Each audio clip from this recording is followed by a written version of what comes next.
ദൈവം തന്നെ നമുക്ക് പരിചയപ്പെടുത്തുന്ന അനേക പദങ്ങൾ, നാമങ്ങൾ ദൈവത്തിൻ്റെ വചനത്തിലുണ്ട്. അതിലൊന്നാണ് യഹോവ ഈരെ.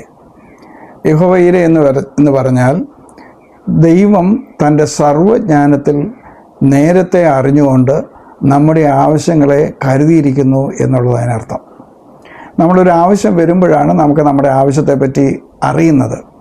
അത് ഇന്നാണ് നമ്മുടെ ആവശ്യം നമ്മൾ അറിയുന്നെങ്കിലും ഇന്നലെ തന്നെ, കഴിഞ്ഞ കാലത്ത് തന്നെ ദൈവം നമ്മുടെ ആവശ്യങ്ങളെ അറിഞ്ഞു, അതിനു വേണ്ടിയുള്ള വഴി അവൻ തുറന്നു തരുന്നു എന്നുള്ളതാണ് യഹോവ ഈരെ. നമുക്ക് വേണ്ടി കരുതുന്ന ദൈവം, മനുഷ്യന് വേണ്ടി കരുതുന്ന ദൈവം, അവൻ്റെ ആവശ്യങ്ങൾ അറിയുകയും കരുതുകയും ചെയ്യും.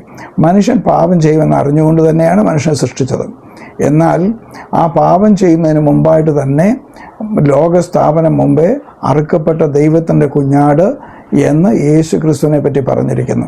അപ്പോൾ മനുഷ്യൻ പാപം ചെയ്തു, ആ ദൈവ തേജസ് ഇല്ലാത്തവനായി തീർന്നു. എന്നിരുന്നാൽ തന്നെയും അതിൽ നിന്നുള്ള മോചനമാണ് ലോകസ്ഥാപനത്തിന് മുമ്പേ ദൈവം നമുക്ക് വേണ്ടി ഒരുക്കിയിരിക്കുന്നത്. ഇതുപോലെ തന്നെ ചെറുതും വലുതും എല്ലാ ആവശ്യങ്ങളും ദൈവം നമുക്ക് വേണ്ടി കരുതി നൽകി തരുന്നു എന്നുള്ളതാണ് യഹോവ നാമങ്ങളിൽ ഒന്നായ യഹോവ ഈരെ എന്നുള്ളതുകൊണ്ട് അർത്ഥമാക്കുന്നത്.